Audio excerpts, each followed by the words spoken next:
دور دراز کے کسی قصبے میں ایک محنتی لکڑہارا رہتا تھا۔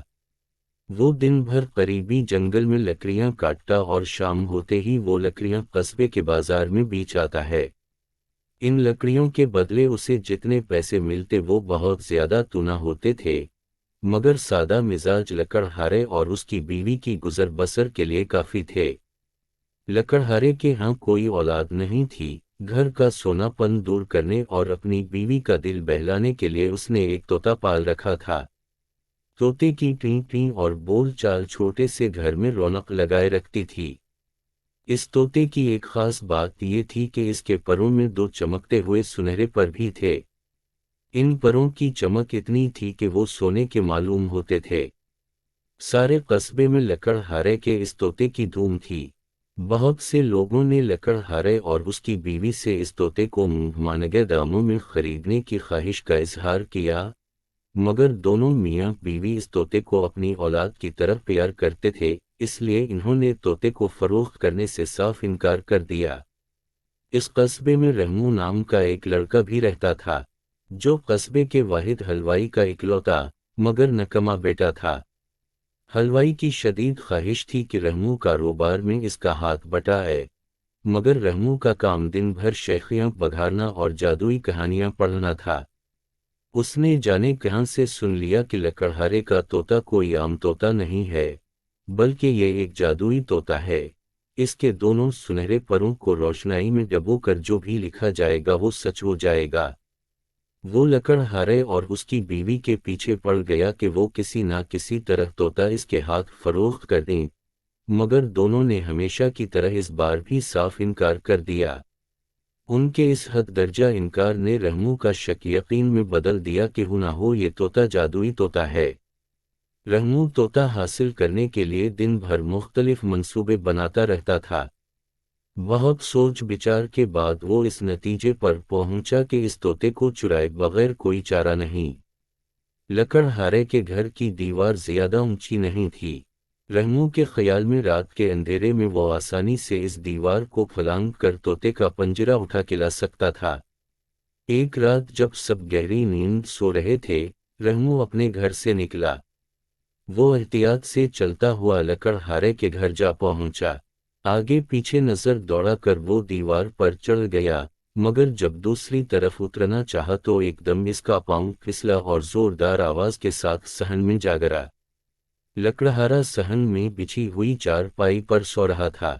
وہ زوردار آواز سے آنکھیں ملتا ہوا جاگ گیا۔ حواس بحال ہونے پر کیا دیکھتا ہے کہ گھر کے صحن میں ایک اجنبی شخص سر سے لے کر پاؤں تک کالے کپڑوں اور چہرے پر نقاب لگائے پڑا کرا رہا ہے۔ لکڑہارے نے چور چور کا شور مچا دیا اور دیکھتے ہی دیکھتے آس پاس کے گھروں سے لوگ ڈنڈے لے کر لکڑہارے کے گھر میں داخل ہو گئے اور اس کا نقاب الٹ دیا۔ رحمو کا چہرہ سب کے سامنے آ گیا۔ لوگوں پر حیرت کا پہاڑ ٹوٹ پڑا۔ رحمو کے ابا سب کی نظر میں ایک شریف انسان تھے، کوئی سوچ بھی نہیں سکتا تھا کہ ان کا بیٹا اس طرح چوری کرتے ہوئے پکڑا جائے گا۔ رحمو کا بھی شرم اور درد سے حال برا تھا۔ اس کا دل چاہتا تھا کہ زمین پھٹ جائے اور وہ اس میں سما جائیں تاکہ اسے لوگوں اور اپنے ابا کا سامنا نہ کرنا پڑے، مگر اب پچھتائے کہ جب چڑیا چگ گئی کھیت۔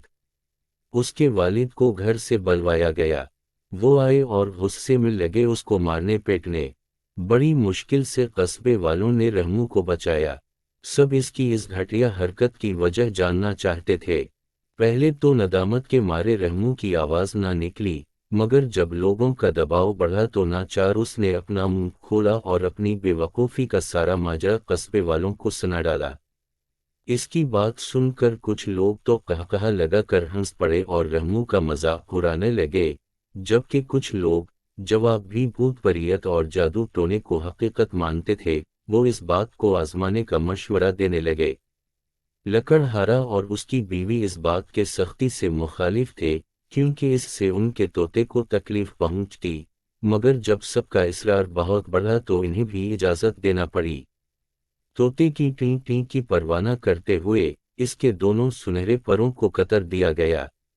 روشنائی لو کر رحمو کو دی کہ وہ جس طرح چاہے اپنی اور مجمع میں موجود اپنے جیسے دوسرے لوگوں کی تسلی کر لے۔ اس نے ایک چھوٹا سا پرندہ بنایا اور انتظار کرنے لگا کہ کب اس کے بنائے ہوئے پرندے میں جان آئے، مگر کافی دیر بعد بھی اس تصویر میں کسی قسم کہ زندگی کے آثار نظر نہ آئے تو رحمو کی پشیمانی اور بھی بڑھ گئی۔ وہ پھوٹ پھوٹ کر روتے ہوئے لکڑہارے کے قدموں میں گر پڑا اور معافی مانگنے لگا۔ لکڑہارے کے قدموں میں گر پڑا اور معافی مانگنے لگا۔